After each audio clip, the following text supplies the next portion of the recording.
Some Hamas militants are still fighting in southern Israel, a day after their lightning assault killed over 600 Israelis.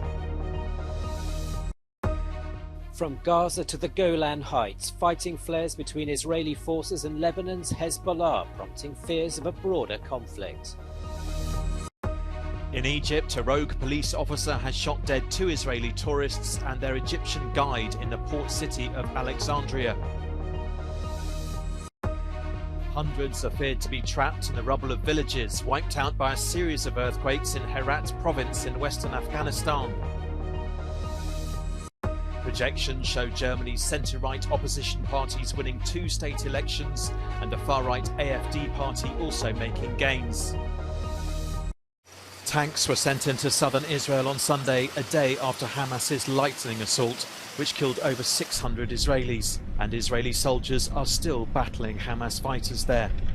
In revenge, Israel is assaulting Gaza with missile strikes. Dozens of them hit the town of Rafah overnight. One of them hit 3 homes in Shabura refugee camp, killing 19 members of the same family, a surviving relative said. In the besieged Israeli city of Sderot, this police station was destroyed and scores of Israelis were gunned down by Hamas fighters before Israeli special forces were deployed. Israel says it's now struck 426 targets in Gaza. Some of them have been residential buildings that were flattened in massive explosions. UNRWA, the United Nations Agency for Palestinians, said more than 20,000 of them have fled Gaza's border region and headed further inside the territory to take refuge in UN schools. There's also been violence in the occupied West Bank, although it's been limited.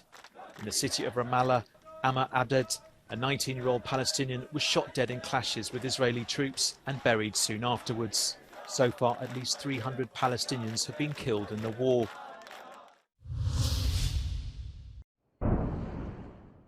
A day after the dramatic incursion by Hamas in southern Israel, fighting flared on its northern border. Lebanon's Hezbollah, which is backed by Iran, said it fired large numbers of artillery shells and guided missiles at Israeli positions. Israel released footage it said showed armed drone strikes on Hezbollah targets. The fighting flared in a disputed area along the borders of Israel, Lebanon and Syria near the Golan Heights. It's a hugely significant area in Israeli history, where a decisive battle was fought in the Yom Kippur War almost exactly 50 years ago in 1973. The fighting also prompted fears of a broader conflict. On Sunday, an Israeli military commander reported the fighting was over and calm had been restored. A rogue police officer has shot dead 2 Israelis and 1 Egyptian in the port city of Alexandria on Egypt's Mediterranean coast. Another Israeli was wounded before the policeman was apprehended by the security forces. The shootings at a Roman tourist site come as conflict has again erupted between Israel and Gaza. Although Egypt made peace with Israel decades ago, anti-Israeli sentiment runs high amongst Egyptians, particularly when there's a new outbreak of violence.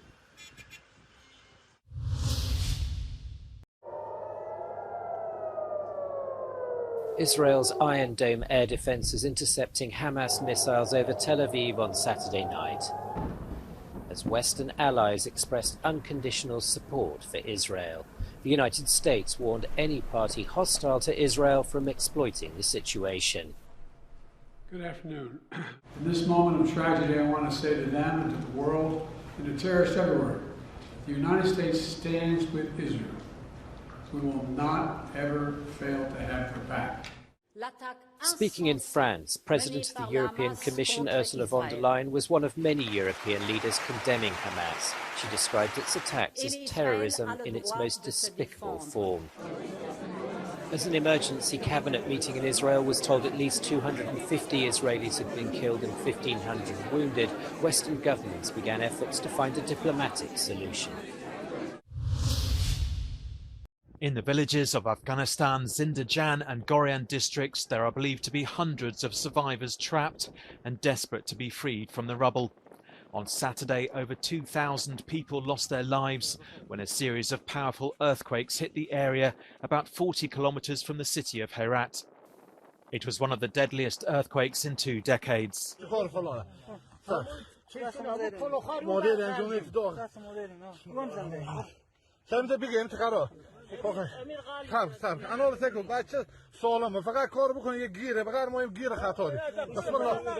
Many of the villages are difficult to reach, and Afghanistan has very few resources to tackle an emergency situation such as this.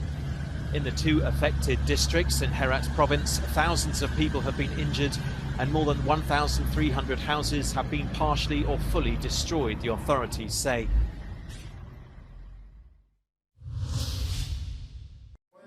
Germany's centre-right opposition has won 2 state elections in Bavaria and Hesse, and the far-right Alternative for Germany party has also made gains.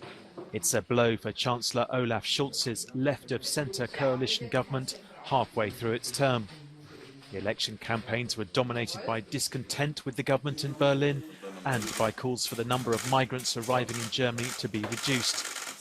The Interior Minister, who leads the federal response on migration, also suffered a heavy defeat in a bid to become governor of her home state. Projections based on exit polls showed the CSU, which has led Bavaria since 1957, getting nearly 37%, little change from 5 years ago. In Hesse, the CDU was seen winning about 34% of the vote, making gains ahead of its rivals. The far-right Alternative for Germany party, which has risen to 2nd place in national polls, won't be a factor in determining the state's new governments, as other parties have refused to work with it. But the projections showed it winning 15 to 16% of the vote in Bavaria and 16 to 17% in Hesse, improving on double-digit showings when those 2 states last voted in 2018. Its increasing popularity will mean it will be harder for Germany to have governments with stable majorities.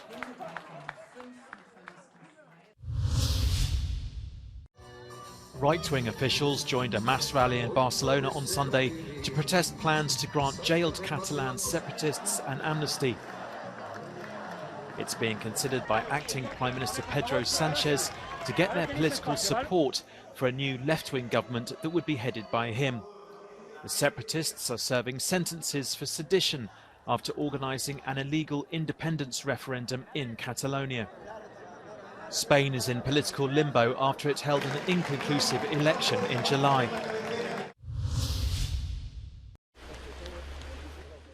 The first funerals for victims of Russia's missile strike on a cafe holding a wake for a Ukrainian soldier. 51 people from Zaporizhzhia died, 12 more are unaccounted for. 600 метров, мой дом. Я услышал взрыв и сразу приехал в кафе. И там все, кафе сложилось, как картонная коробка. И все, я сразу начал помогать, вытаскивать тела, искать своих родных.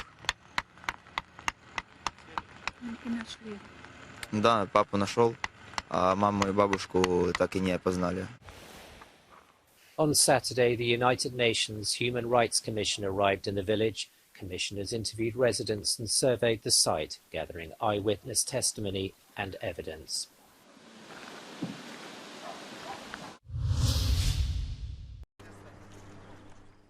The war in Ukraine's put Europe's biggest nuclear power plant at Zaporizhzhia in the international spotlight. The plant's in Russian hands. It's up to the International Atomic Energy Agency to ensure it's safe and not used for military purposes. But Greenpeace questions the organization's independence. The IAEA is under the Russian authority operating at a nuclear power plant. And they need permission. And if they would be critical, most likely they would be kicked out.